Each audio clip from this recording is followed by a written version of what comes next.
तो जैसा कि देख रहे हैं आप स्क्रीन पे, इंडिया वर्सेस पाकिस्तान, किसके पास कितनी पावर, किसके के पास कितनी क्षमता, कितने हथियार, कितनी मिसाइल और कितने फाइटर जेट। तो ये कहाँ से शुरू हुआ और दोनों देशों में अब क्या कार्रवाई चल रही है, मैं सेना की हर एक कार्रवाई और हर एक हथियार को विद फोटो सारी जानकारी दूंगा। तो सबसे पहले जैसा कि आप जानते हैं कि कश्मीर के अंदर, कश्मीर में विभत्स आतंकी हमला, जिसमें हमारे 26 निर्दोषों को धर्म पूछकर गोलियों से भून डाला था। तो हुर्रियत सरगना है, उसने इसकी खूनी हमले को अंजाम दिया और 7 आतंकियों ने आर्मी ड्रेस पहनकर बहुत बेरहमी से उनका धर्म पूछकर गोलियों से भून डाला। ये वैष्णो वैली पहलगांव की घटना है। अब इसके विरोध में हर देशवासी के दिलों में दहशत व चेहरों पर बदले की भावना का रोष दिखाई दे रहा है। तो आतंकवाद को जड़ से ख़त्म करने के लिए पीएम मोदी ने सेना को खुली छूट दे दी है और सेना ने अब सर्च ऑपरेशन शुरू कर दिया है, जिसके डर से पाकिस्तान में भगदड़ व हड़कंप मचा हुआ है। लगभग 2500 सैनिकों ने अपना रेजिग्नेशन दे दिया है, यानी पाकिस्तानी 25 सैनिकों ने अपनी नौकरी से रिज़ाइन दे दिया है और सभी बड़े नेता देश छोड़कर भाग चुके हैं।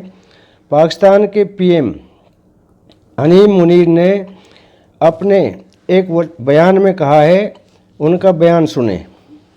After Pakistan Army Chief Asim Munir's inflammatory speech, where he called Kashmir Pakistan's jugular vein. Kashmir is absolutely clear. It was our jugular vein. It is our jugular vein.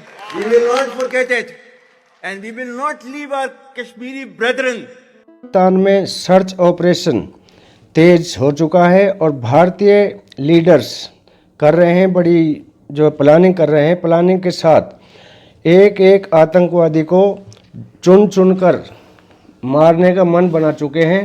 अब पीएम मोदी से सुने उन्होंने क्या कहा, पीएम मोदी ने इस बारे में क्या कहा, उनका बयान सुने। From the soil of Bihar, I say to the whole world,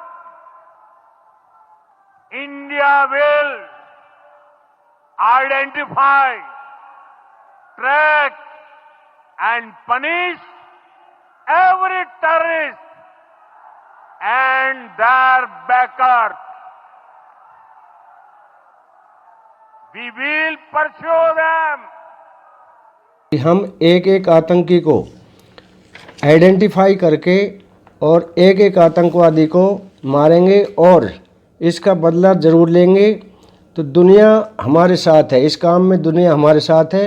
तैयारियां शुरू हो चुकी हैं और भारतीय सशस्त्र सेना व भारतीय वायुसेना ने मॉक ड्रिल शुरू कर दी है। भारत ने पाकिस्तान से नदियों के पानी को भी रोक दिया है। ये बहुत ही बड़ा पाकिस्तान को नुकसान साबित होगा। पाकिस्तान की अर्थव्यवस्था को बहुत बड़ा झटका है और पानी की वजह से पाकिस्तान की जनता बौखलाने लगी है। जगह जगह पर धरने प्रदर्शन हो चुके हैं और पाकिस्तान में खलबली मच चुकी है।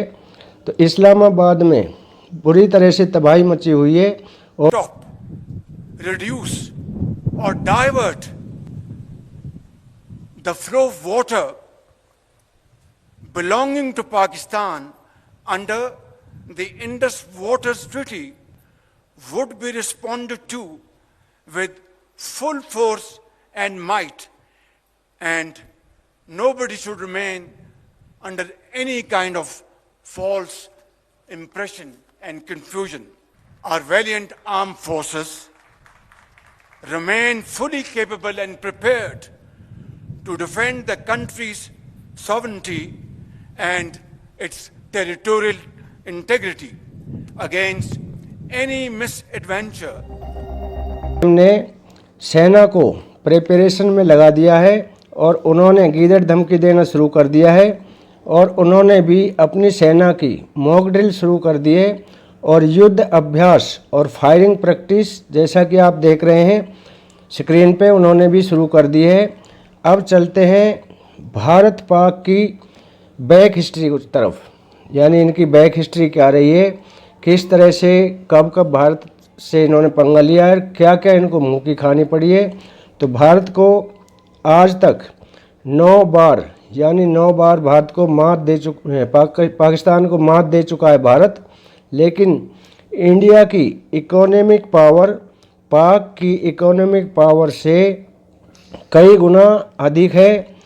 इंडिया की हॉट पावर के मतलब इंडिया के पास 1.4 मिलियन, यानी जो आर्मी है वो इंडिया के पास 1.4 मिलियन है। वहीं पाकिस्तान के पास केवल 6500, यानी 6,50,000 आर्मी है, 6,50,000। वहीं भारत पाक से डबल टैंक रखता है, यानी इनके टैंकों की तुलना करते हैं तो भारत टैंक से जस्ट डबल टैंक रखता है पाकिस्तान से। तो इंडिया में कितने टैंक हैं? 42,000, मतलब 4200 टैंक इंडिया के पास है। वहीं पाकिस्तान के पास ये इनकी बिल्कुल आधे हैं, यानी 2000 टैंक है।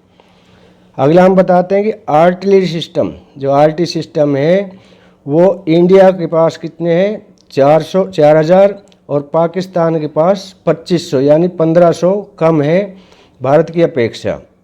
आगे है इंडियन नेवी वॉरशिप 290। इंडिया के अंदर ये जो शिप हैं, लड़ाकू जो बेड़े हैं, इंडिया के अंदर 290 हैं। वहीं पाकिस्तान के अंदर इनकी गणना 120 है, यानी बहुत कम है। तो वहीं आप दिखा रहे हैं सबमर्सिबल इंडिया के पास ये 18 है और वहीं पाकिस्तान के पास 10 हैं। अगला है एयरक्राफ्ट। इंडिया के पास जो एयरक्राफ्ट है वो 5 है, यहाँ पाकिस्तान के पास 8 है। अगला है fighter jet. Fighter jet India के पास 513, 130, और वहीं पाकिस्तान के पास ये 328 हैं। अभी आते हैं एयरक्राफ्ट। तो ये जो दोनों ही हैं ये बहुत ही घातक और कारगर है, जो हवा और पानी के रास्ते तबाही मचा सकते हैं। अगला है आकस्मिक हथियार व मिसाइल उपकरण। पहला है इनके पास राफेल। जो भारत के पास राफेल है यह बहुत ही हवाई पावर वेपन है जो कि पाक टैंक व एयरक्राफ्ट को तबाह कर सकता है। जैसा कि आप देख रहे हैं स्क्रीन पे किस तरह से तबाही मचाता है, कितना इसका रेंज है। यह बहुत ही एडवांस वेपन है जो पाकिस्तान के पास नहीं है, सिर्फ भारत के पास है। जो सबसे पावरफुल वेपन है उसकी हम बात कर रहे हैं S-400, यानी S-400।